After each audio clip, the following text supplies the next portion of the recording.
एक जगह मान लिया कि हम सब बात तो टाल सकते हैं, अपने गुरु की बात नहीं टाल सकते। अब माया आपको नहीं परास्त कर पाएगी। बस सब कुछ तो है, हम बड़े नीच हैं, पतित हैं सब, लेकिन अपने गुरुदेव की बात मैं नहीं टाल सकता। इसके लिए मैं विश्व से विलग हो सकता हूं, शरीर छोड़ सकता हूं, प्राण छोड़ सकता हूं, बस जीत गया। और गुरु की बात ऐसी मानी जाती है। वो कह रहे इस समय दोपहर के 12 बजे, जी बिल्कुल धूप खूब चौड़ी है, मूर्ख बना रहा है, चौड़ी धूप है। 4 बजे नहीं महाराज जी, आप कह रहे हो 12 बजे है, नहीं समय तो 4 बजे। हाँ महाराज ब्रह्म मुहूर्त का समय है। बड़ी मुंह चुपड़ी बोलते हो तो महाराज, आप बोलोगे दिन तो हम दिन को दिन, आप कहोगे रात तो हमरा, हमको मतलब नहीं दिल है कि रात। आप कह रहे हो दिल है तो हम अपनी आंखों का विश्वास नहीं मानेंगे, हम आपकी बात मानेंगे। तुम्हें जो पसंद वही बात कहे, आप आज्ञा करो, हमारा तन मन प्राण उसी मार्ग में चलेगा जिसकी आपकी आज्ञा है, बस जीत गया। इसी बात का दुरुपयोग होता है, इसी बात का दुरुपयोग होता है। वो गुरु गुरु ले जो भगवत प्राप्ति के मार्ग में न चला दे। देखो हम फंसे कहां हैं, बस सूक्ष्मता से समझना। भगवत प्राप्ति किसको होती है और भगवत प्राप्ति किसको नहीं होती, बिल्कुल सरलता से हम आपको समझा रहे। केवल अहंकार ही भगवत प्राप्ति में बाधक है, और उस अहंकार को गुरुदेव उल्टा सीधा दक्षिण बाएं ऊपर नीचे हर जगह से प्रहार करके चकनाचूर करते हैं, पक्का चकनाचूर करते हैं। अब उसको केवल, आप तो कहते थे कल कि ऐसा है, आज आप कह रहे हैं ऐसा, ये प्रश्न नहीं होना। खड़े हो जाओ जी, खड़े हो गए, बैठ जाओ बैठ जाओ, आज के बाद ऐसा कभी नहीं करेंगे। हाँ करें, ये आज ये लाओ ना। महाराज आप तो कह रहे थे कभी ये नहीं खानी। नहीं जी पाओ, कल हमने कहा था नहीं पाना। महाराज जी आपने आज कहा है कि आज पा लीजिए, पा लिए, आज अभी कहो नहीं तो नहीं। ऐसा जीतता है, ये नहीं कि आपने कल कहा था तो आज ऐसे कह, नहीं, वचनम करिष्ये तो में आप जैसा कहे, जीत गया। अहंकार का केवल नाश करने की लीला होती है, अहंकार का नाश। दौड़ो नहीं, खड़े हो जाओ, खड़े, बैठ जाओ, बैठ, जब तक हम ना कहें तब तक यहीं बैठे रहना। उठ के एक कदम में नहीं जाना, हमें वैसे ही बैठे रहे, क्योंकि केवल बात अहंकार की हो रही है। इस अहंकार का मर्दन केवल गुरु कृपा से होता है। और जब देखते ना कि ये तो अहंकार को संभाले हुए, तब फिर वो दुलार करने लगते हैं। अच्छा तो ऐसे बहुत घाटा है, गुरुदेव हमें कभी दुलार ना करें, वो सदैव हमारे ऊपर शासन वृत्ति से रहे, उनको कभी ऐसा ना लगने पावे कि अगर हम तो अवहेलना करके हम चले। ये कभी एक साधक कह रहे थे कि हमें सबसे बड़ा दुख तब होता है जब आप विनय पूर्वक कोई बात हमसे कहते हैं, तब लगता है कि आज तक हमारी ऐसी वृत्ति अभी नहीं हो पाई कि गुरुदेव अपना मानकर हमको तू संबोधन करके बात करें। ऐसे बात वो विनय पूर्वक बात करें, मतलब सम्मान पूर्वक। कहीं मेरे अंदर अहंकार है, कहीं मेरी भूख है। बोले बस ये मुझे पसंद नहीं आता जब आप विनय पूर्वक बात, कि मैं आपसे हाथ जोड़कर प्रार्थना करता हूँ आप ऐसा, तब लगता है धिक्कार हमारे जीवन को। अभी तक मेरा अहंकार बकाया रह गया है, अभी तक गुरुदेव अपना नहीं माने, अभी तू कह के संबोधन नहीं करे, रे ऐसा करो। अपनापन तो तब हमें लगता है जब ये विनय हट जाती। विनय तो पर से होती है, नहीं नहीं, अभी अभी गुरुदेव अपना नहीं मान। ये अहंकार की गलित वृत्ति में आता है भाव। अहंकार बहुत, यही भगवत प्राप्ति, सिर्फ भगवत प्राप्ति में मुख्य है अहंकार, और इसी की गुफा में रहते हैं काम क्रोध लोभ आदि। इसी का नाश होता है गुरु कृपा से। बस गुरु कृपा को समझना है कि वो तत्काल बदल सकते हैं, तत्काल हर तरह से चकनाचूर करके चुप कौन रस बाड़े जा बोली बोई भारी। ये केवल गुरु से ही होता है। ये हमने जीवन में देखा, केवल गुरु। एक जगह यार इतना रख लो, एक जगह इतना रख लो, वो जैसे चाहे वैसे, बिल्कुल एक जगह उनकी आज्ञा पे हो जाओ। अभी अभी अभी ये अहंकार गलित होना, ये केवल गुरु से गलित होता है। हमने अपने जीवन के अनुभव में देखा, केवल गुरु से गलित होता है अहंकार, किसी साधन से नहीं। गुरु गुरु वही है जो मृत्यु की फांसी से मुझे मुक्त करके भगवत साक्षात्कार कराने, वही माता, वही पिता, वही संबंधी है।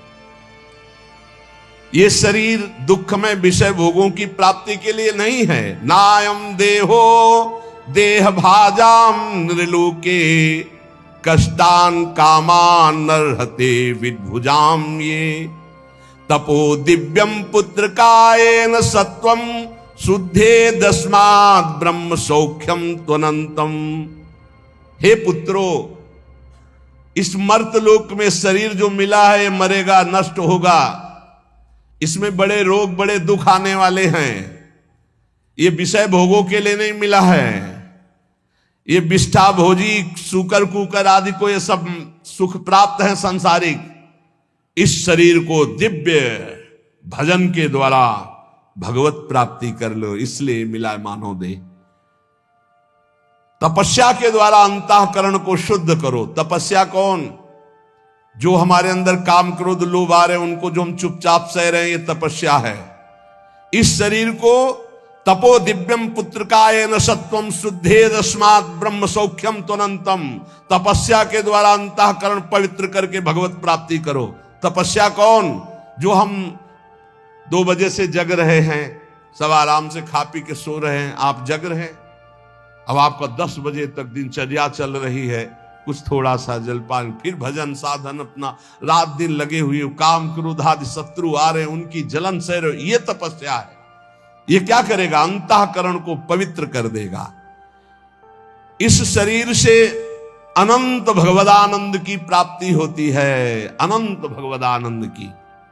शास्त्रों ने बताया है, महत्सेवाम द्वारमाहुर विमुक्ते स्तमो द्वारम योषिताम संग संगम। यदि संत महापुरुषों का संग मिल जाए तो मोक्ष का खुला हुआ द्वार है।